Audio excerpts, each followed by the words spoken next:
السلام عليكم ورحمة الله وبركاته. ازيك يا صديقي؟ عامل ايه؟ يا رب دايما بخير وفي أحسن حال.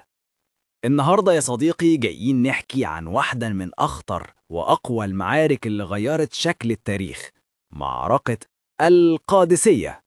قصة روح وإيمان وثبات، قصة هتفهمك يعني ايه يقين يغير مصير أمة كاملة. بس قبل ما نبدأ يا صديقي، ما تنساش اللايك الجميل وتشترك في القناة لو لسه ما اشتركتش، وتتابعنا على قناتنا على الواتساب، والرابط هتلاقيه في وصف الفيديو. وقول لنا رأيك في التعليقات، وصلي على النبي صلى الله عليه وسلم، وادعي لإخواتك بالخير. يلا بينا يا صديقي، يلا بينا. يا صديقي، معركة القادسية ما كانتش مجرد معركة وخلاص. دي كانت مواجهة بين حضارتين، بين قوة الإيمان وقوة الإمبراطورية الفارسية اللي كانت ساعتها واحدة من أعظم قوى الأرض. قبل ما المعركة تبدأ، الوضع كان متوتر لأقصى درجة. الفرس شايفين نفسهم ملوك الأرض، والعرب شايفين إن الحق لازم يوصل لكل مكان، وإن الظلم لازم يقع مهما كان كبير. المسلمين كانوا في العراق، والبلد كانت مليانة صراعات، والفرس بيحاولوا بكل قوتهم يوقفوا التوسع الإسلامي. في اللحظة دي جه قرار من خليفة المسلمين عمر بن الخطاب رضي الله عنه إنه لازم يتم إرسال قائد ثابت حكيم، راجل بيعرف يحتوي ويعرف يقود. فوقع الاختيار على سعد بن أبي وقاص رضي الله عنه، واحد من أوائل من أسلموا، وجندي من جنود بدر، ورجل معروف بثباته وقوته وذكائه.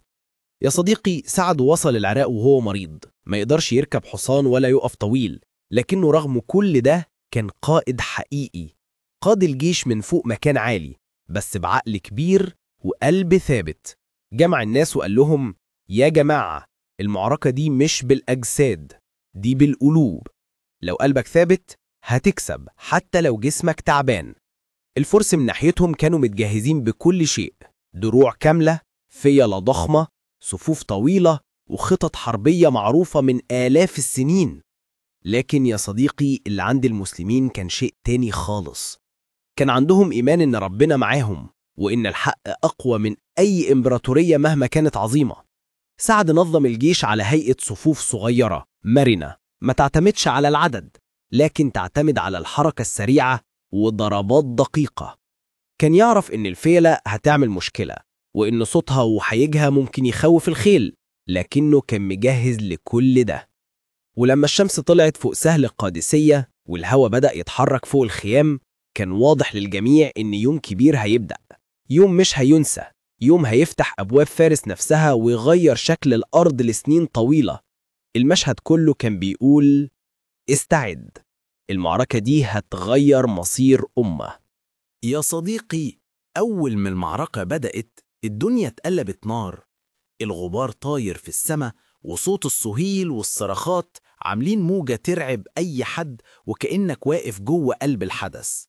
الفرس نزلوا بالفيلة الضخمة قدام الصفوف. الأرض كانت بتتهز تحتها، وصوتها مرعب لدرجة إن الخيل بدأت تتراجع. لكن المسلمين كانوا واقفين ثابتين، ماسكين سيوفهم بإيدين وقلوبهم بإيمان.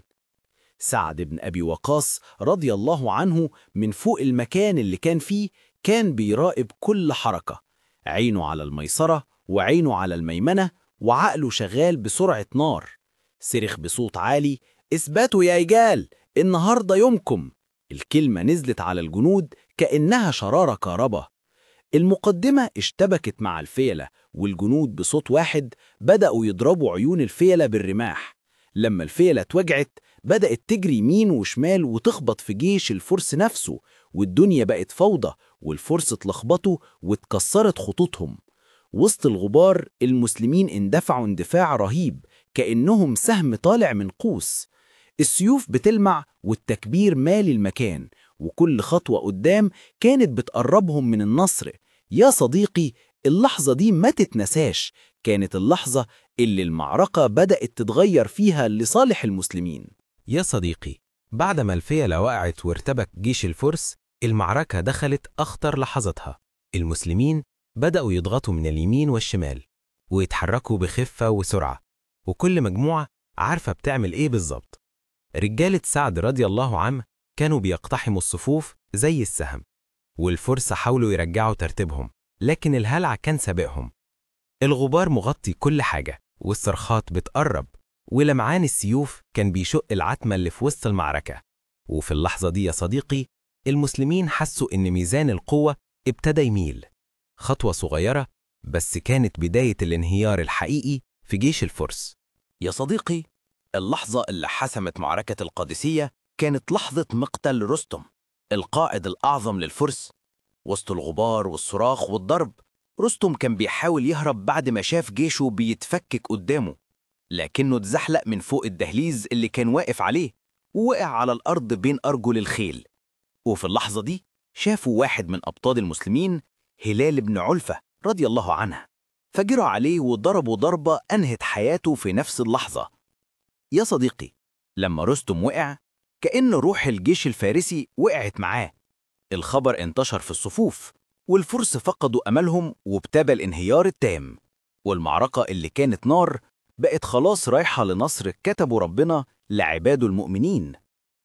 الدروس المستفادة يا صديقي: نتعلم إن النصر مش بالقوة ولا العدد، النصر بالصدق والعقيدة والإيمان. نتعلم إن قائد واحد حكيم ممكن يفرق في مصير أمة كاملة. نتعلم إن الصبر في لحظات الشدة هو اللي بيصنع المعجزات. ونتعلم إن الظلم مهما كان قوي مصيره يقع قدام الحق. يا صديقي، النهاية كانت واضحة.